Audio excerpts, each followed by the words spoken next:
Halo, Assalamualaikum warahmatullahi wabarakatuh. Kami dari kelompok 6 SIBF. Di sini kami akan menyampaikan materi presentasi yang berjudul otomatisasi kantor. Sebelumnya, izinkan kami untuk memperkenalkan anggota dari kelompok kami.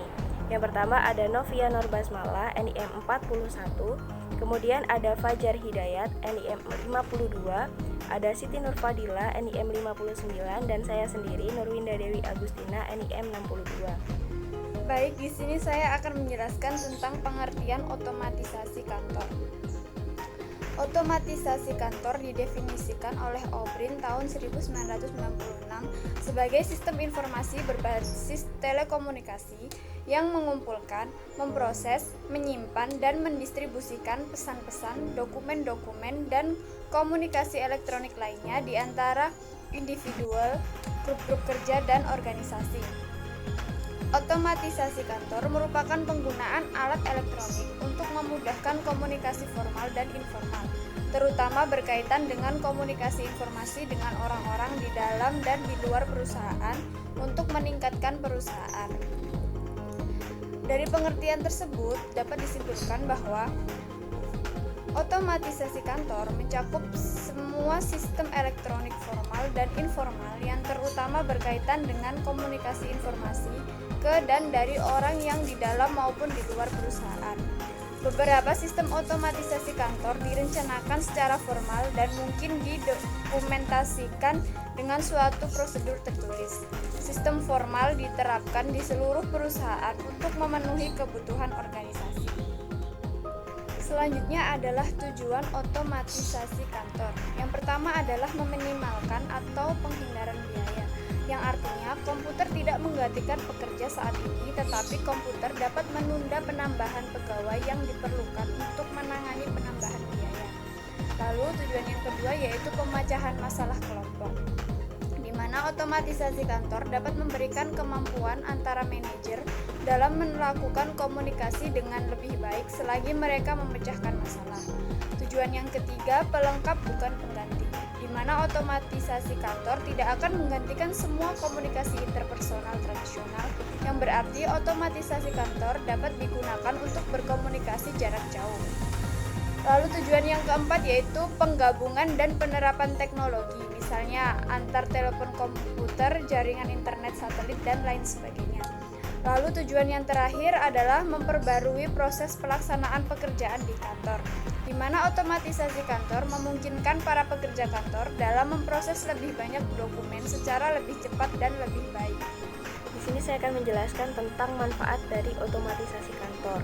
Jadi, otomatisasi kantor ini memberikan beberapa manfaat bagi organisasi atau perusahaan.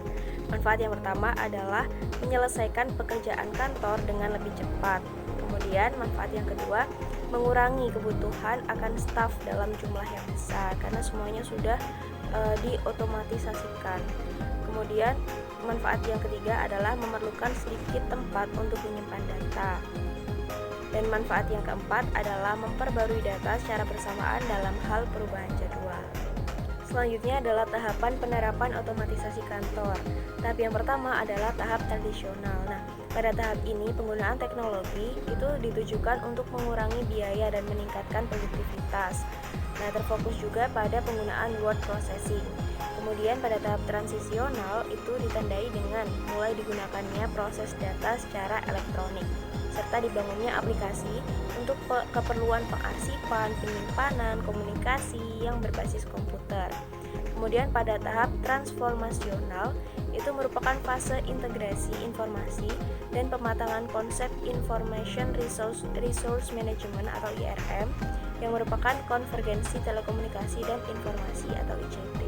Baik, selanjutnya saya akan menjelaskan mengenai macam-macam sistem otomatisasi kantor. Yang pertama ada sistem komunikasi elektronik.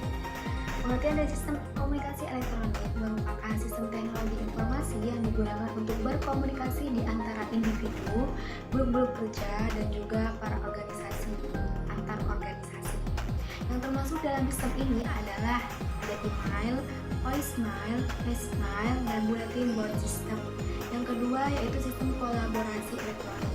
Pengertian dari sistem kolaborasi elektronik merupakan suatu sistem yang tidak hanya pertukaran komunikasi atau pesan, tetapi juga bagaimana informasi atau pesan tersebut digunakan untuk bekerja sama.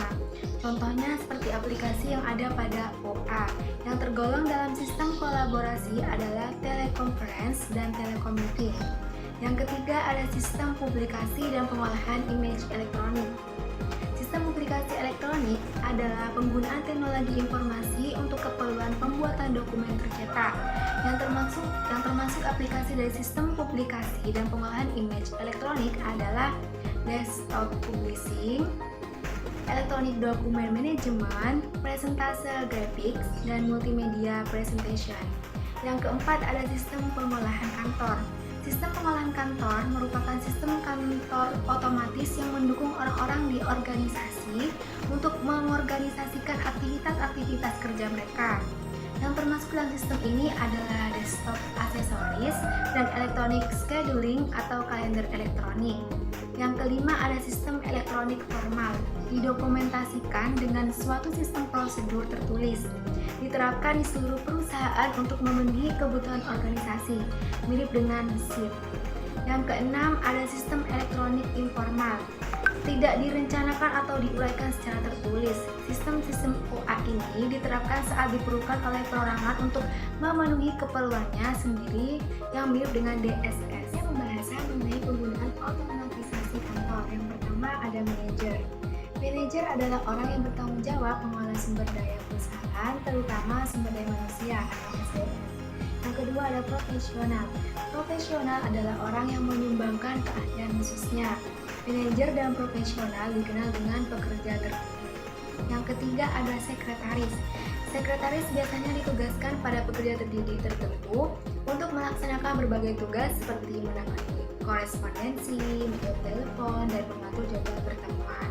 Dan yang keempat ada pegawai administrasi. Pegawai administrasi melaksanakan tugas-tugas untuk sekretaris, seperti mengoperasikan mesin fotokopi, menyusun dokumen, menyimpan dokumen, dan juga mengirimkan surat. Poin yang terakhir yakni tentang aplikasi otomatisasi kantor, yang mana terdapat 10 aplikasi yang ada dalam aplikasi otomatisasi kantor tersebut. Yang pertama yakni pengolahan data atau word processing, merupakan penggunaan suatu peralatan elektronik yang secara otomatis melakukan beberapa tugas yang diperlukan untuk membuat dokumen ketik maupun dokumen cetak. Yang kedua yakni surat elektronik atau disebut electronic mail, penggunaan jaringan komputer yang memungkinkan para pemakai mengirim, menyimpan maupun menerima pesan-pesan dengan menggunakan komputer dan alat penyimpanan. Yang ketiga yakni voicemail. Voicemail hampir sama dengan electronic mail, perbedaannya terdapat ketika akan mengirimkan pesan dengan mengucapkan pesan tersebut melalui telepon dan bukan mengetiknya. Yang keempat yakni kalender elektronik atau disebut electronic calendaring. Electronic calendaring merupakan penggunaan jaringan komputer untuk menyimpan maupun memanggil acara yang telah ditetapkan oleh manajer. Yang kelima, konferensi audio merupakan penggunaan peralatan komunikasi suara untuk membuat hubungan audio di antara orang-orang yang tersebar secara geografis untuk tujuan melakukan konferensi. Yang keenam yakni computer conferencing, merupakan penggunaan jaringan komputer sehingga memberi kemampuan seorang untuk melakukan pertukaran informasi selama proses terjadinya konferensi.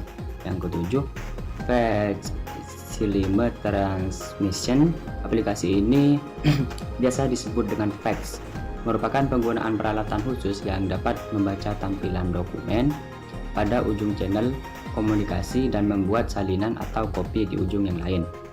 Yang ke-8, video text, merupakan penggunaan komputer untuk tujuan memberikan tampilan materi tekstual pada layar CRT. Yang ke-9, image storage dan retrieval. Aplikasi ini digunakan dalam pemecahan masalah ketika ia diperlukan untuk melihat kembali dokumen historis untuk tujuan pemahaman masalah. Yang terakhir yakni desktop publishing, Desktop Publishing merupakan pembuatan output tercetak yang kualitasnya hampir sama dengan yang dihasilkan oleh typesetter. Sekian materi yang dapat kelompok kami sampaikan. Kurang lebihnya kami mohon maaf. Semoga bermanfaat. Wassalamualaikum warahmatullahi wabarakatuh. Terima kasih.